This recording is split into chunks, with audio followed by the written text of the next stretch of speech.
പ്രേമ, എനിക്ക് നിന്റെ സഹായം വേണം. മുതലാളി, ഞാൻ നന്ദിയുള്ളവനാ. ആ നന്ദി ഞാൻ എന്നും കാണിക്കും, എന്തും ചെയ്യും. പറഞ്ഞു. ഇപ്പോ വന്നിരിക്കുന്ന ഒരു പുതിയ വാർത്ത അങ്ങേയറ്റം ഞെട്ടലുണ്ടാക്കുന്നതാണ്, അങ്ങേയറ്റം മനുഷ്യൻ എന്ന രീതിയിൽ നാണക്കേടുണ്ടാക്കുന്നതാണ്. അത് മലബാർ ഗ്രൂപ്പിന്റെ ഫൗണ്ടർ ഡയറക്ടറായ ശ്രീ AK ഫൈസലിനെ കുറിച്ചാണ്.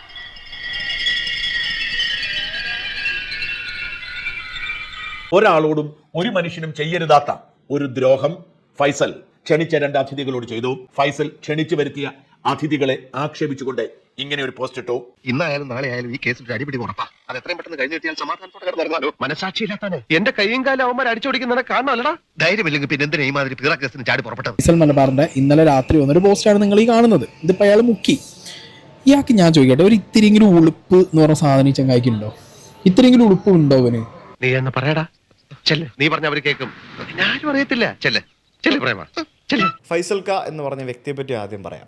ഏതൊരാളുമായിട്ടും വളരെ അടുത്ത സൗഹൃദം കീപ്പ് ചെയ്യുന്ന ഒരു വ്യക്തിയാണ്. തൊട്ടടുത്തിരുത്തിക്കൊണ്ട് പറയല്ല, ഇതുപോലെ സെൽഫ് കോൺഫിഡൻസ് ഉള്ള ഒരു ബിസിനസ്മാനെ ഞാൻ എന്റെ ജീവിതത്തിലും കണ്ടിട്ടില്ല.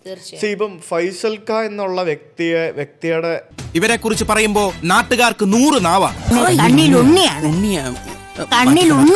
ഓരോ ആളുകളും അവിടെ വരുമ്പോൾ അത് വളരെ പേഴ്സണലൈസ്ഡ് ടച്ചിൽ അവരോട് സംസാരിക്കുന്ന കണ്ടു ഞാൻ. അപ്പോൾ അത്രയും നല്ലൊരു ബന്ധം പല ആളുകളുമായിട്ടും സൂക്ഷിക്കുന്ന ഒരാളാണ് ഫൈസൽ എന്ന് പറഞ്ഞ ആ വ്യക്തി.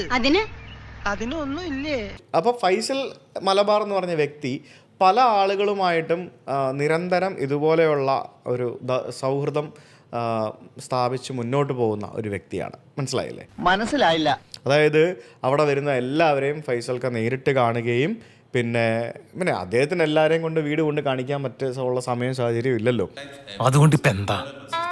അല്ല, ഒന്നുമില്ല. പക്ഷെ ഇത് ഫൈസൽ മലബാർ എനിക്ക് കാശ് തന്ന് വെളുപ്പിക്കാൻ വേണ്ടി ചെയ്യുന്ന PR വർക്കോ പരിപാടികളോ ഒന്നും അല്ല. ഫൈസൽക്കാരുടെ സോഷ്യൽ മീഡിയയിലൊക്കെ ഹാൻഡിൽ ചെയ്തത് പുള്ളിയൊന്നും അല്ല. അത് പണ്ടുപോലെ നമുക്കറിയാം. പുള്ളിയുടെ കൂടെ ഒരാളുണ്ടാവും, ആ ആളാണ് കംപ്ലീറ്റ് ഫൈസൽക്കാരുടെ സോഷ്യൽ മീഡിയ മൊത്തം ഹാൻഡിൽ ചെയ്യുന്നത്.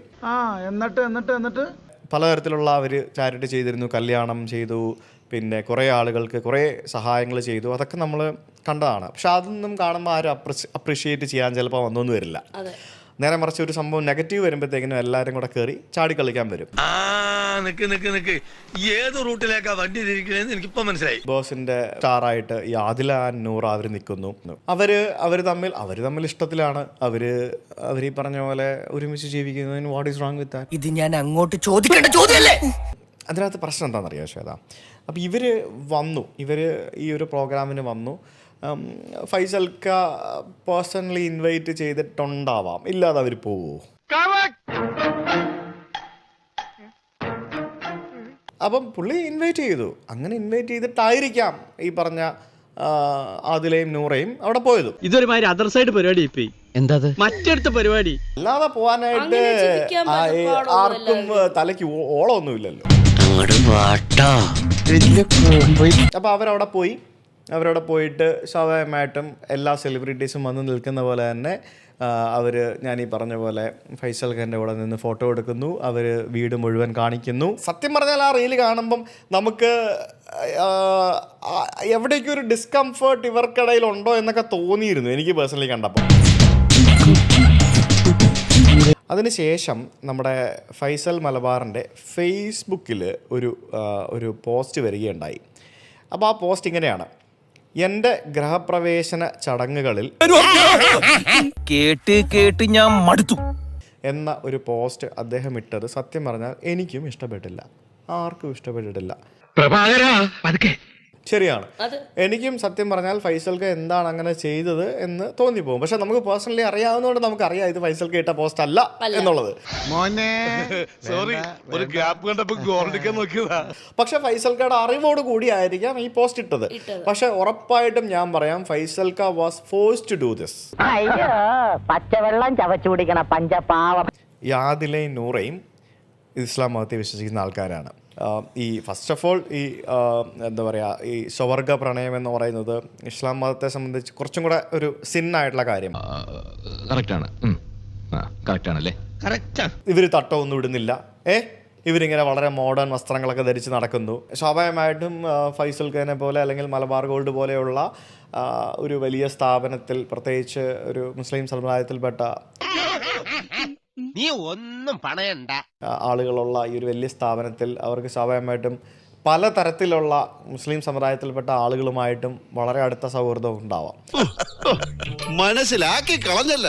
അപ്പോൾ അതിൽ ആരെങ്കിലും ഇവരെ ആ രീതിയിൽ ഫൈസൽ ഖാനെ മാനസികമായിട്ട് വിഷമിപ്പിക്കുന്ന രീതിയിൽ താൻ അങ്ങനെ ചെയ്യാൻ പാടില്ലായിരുന്നു കേട്ടോ, ആ പിള്ളേരെ കൊണ്ടുവന്ന് ഇങ്ങനെയൊക്കെ തനിക്ക് നാണമുണ്ടോ ഉളുപ്പുണ്ടോന്നൊക്കെ ചോദിച്ചു കാണും. അതിൽ ആ ഒരു സംഭവത്തിൽ ആ ഒരു സമ്മർദ്ദം മൂലമായിരിക്കാം അദ്ദേഹം ഇത്തരത്തിലുള്ള പോസ്റ്റ് ഇട്ടത്. ആ സൈബർ ആക്രമണത്തെ ഭയപ്പെടുന്നെങ്കിൽ ഫൈസൽ അവരെ ക്ഷണിക്കരുതായിരുന്നു. ക്ഷണിച്ചാൽ ഇത്തരം ആക്രമണം ഉണ്ടാവുമ്പോൾ അവഗണിക്കണമായിരുന്നു. ഇത്തരം സൈബർ ആക്രമണം ഉണ്ടാവാൻ സാധ്യതയുണ്ട് എന്ന് തിരിച്ചറിയാത്ത പൊട്ടനൊന്നുമല്ല ഫൈസൽ. എന്തായാലും ഫൈസൽ ഖാനെ കൊണ്ട് ഇങ്ങനെ ഒരു പോസ്റ്റ് ഇത്രയും ഇതുപോലെയുള്ളൊരു മലയാള ഭാഷയിൽ ടൈപ്പ് ചെയ്തിടാൻ പറ്റുമെന്ന് എനിക്ക് തോന്നുന്നില്ല. അദ്ദേഹം നന്നായി സംസാരിക്കും, പക്ഷെ ഇങ്ങനെ അദ്ദേഹത്തിന് ടൈപ്പ് ചെയ്തിടാനുള്ള ഒരു ഇതില്ല. എന്തായാലും അത് ആരോ എഴുതി കൊടുത്തതാണ്. സത്യമാണോ ഈ പറയുന്നത്? സത്യം ആയില്ലെങ്കിൽ ഭഗവതിയാണ് സത്യം. എന്തുകൊണ്ട് ഇത് നേരത്തെ പറഞ്ഞില്ല? ആയിരിക്കും അതാരോ എഴുതി അത് നമ്മൾ നോക്കേണ്ട ആവശ്യമില്ല. പക്ഷെ ഫൈസൽ ഖാന്റെ പേരാണ് അവിടെ ചീത്തയായി.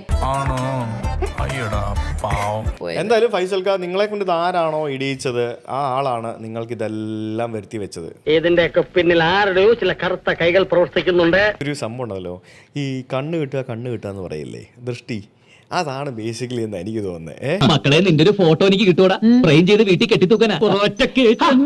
നമുക്ക് സാധാരണക്കാർക്കൊക്കെ ഇത് കാണുമ്പോ അങ്ങോട്ട് പിടിക്കുവോ? മഹാന്മാരെ അടുത്തെറിഞ്ഞ മനസ്സിലെ വിഗ്രഹം വീണുടഞ്ഞു പോകുന്ന പറഞ്ഞ സത്യ ഇത്രക്ക് ചീപ്പാണ് ആർട്ടിസ്റ്റ് ബേബി. എത്ര ആളുകൾക്ക് ആ ഒരു ഹൗസ് വാമിങ്ങിനോടനുബന്ധിച്ച് എത്ര ആളുകൾക്ക് ജോലി കിട്ടിയെന്നറിയോ? എത്ര ആളുകൾ, എനിക്കൊന്ന് മിനിമം 1000 പേർക്കെങ്കിലും അവിടെ ജോലി ഡയറക്ട്ലി ആൻഡ് ഇൻഡയറക്ട്ലി. ന്യായം പറഞ്ഞു നീ പറഞ്ഞില്ല, എവിടെയാണ് ന്യായം? 1000 പേരെന്ന് പറഞ്ഞാൽ ഡയറക്ട്ലി ആൻഡ് ഇൻഡയറക്ട്ലി ആണ്. നീ പറഞ്ഞ വാല ആൾക്കാർ, പിന്നെ അവിടെ കേറ്ററിംഗിന്റെ അവിടെ തന്നെ എങ്ങനെ പോയാലും ഒരു 10-30 പേര് ഡയറക്റ്റ് ആയിട്ട്, 30 അല്ല അതിൽ കൂടുതലുണ്ടാവും. എന്ത് ഭ്രാന്താണ് ഇയാള് പറയുന്നത്? പിന്നെ എനിക്ക് മനസ്സിലായി വീഡിയോസ് കണ്ടിട്ട് എന്തോ പറയുന്നത്. പിന്നെ നീലക്കുയിൽ പോലെയുള്ള ഒരു 10-15 പേര് വേറെ.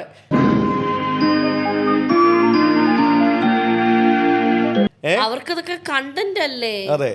പിന്നെ ഞാൻ പോലും ഇവിടെ നിന്ന് വണ്ടി ഓടിച്ച് കോഴിക്കോട് വരെ പോയി. ഞാൻ പോലും പെട്രോൾ പമ്പിന് പോലും ഞാൻ 10,000-6,000 രൂപ ഡീസലിന് ഞാൻ ചിലവാക്കി. പെട്രോൾ പമ്പ് മുതലാളിക്ക് പോലും പറവൂരിലുള്ള പെട്രോൾ പമ്പ് മുതലാളിക്ക് പോലും ഫൈസൽ ഖാന്റെ ഹൗസ് വാമിങ്ങിന് 6,000 രൂപ ഡീസൽ കിട്ടി. എന്നാലും ഇത്ര ഞാൻ പ്രതീക്ഷിച്ചില്ല. ടോള്. അപ്പൊ അങ്ങനെ ഇൻഡയറക്ട്ലി ആൻഡ് ഡയറക്ട്ലി എത്ര ആളുകൾക്ക് ഇത് ഓഫ് കോഴ്സ് അല്ലേ, ശരിയല്ലേ? എടാ നീ ശരിക്കും മണ്ടനാണോ അതോ മണ്ടനെ പോലെ അഭിനയിക്കാണോ? ശരിക്കും മണ്ടനാണ് സാർ. സോ എന്തായാലും ഇതുപോലെയുള്ള പരിപാടികൾ ഇനിയും ധാരാളം വരും. അപ്പോൾ എന്തായാലും സംഭവം ഇത് വിവാദമായതോടുകൂടി എല്ലാവരും എതിരെ പ്രതിഷേധമായിട്ട് വന്നു. പ്രതിഷേധിച്ചവരെ ഞാൻ കുറ്റം പറയുവല്ല ചെയ്യുന്നത്, പ്രതിഷേധിക്കേണ്ട ഒരു ടോപ്പിക്കായിരുന്നു. അറേ കൊള്ളാത്ത പിള്ളേക്ക് ചൊറിയുമ്പം ചൊറിയാത്ത പിള്ളേക്ക് കൊള്ളത്തില്ല പിള്ളേ. പഴഞ്ചൊല്ലു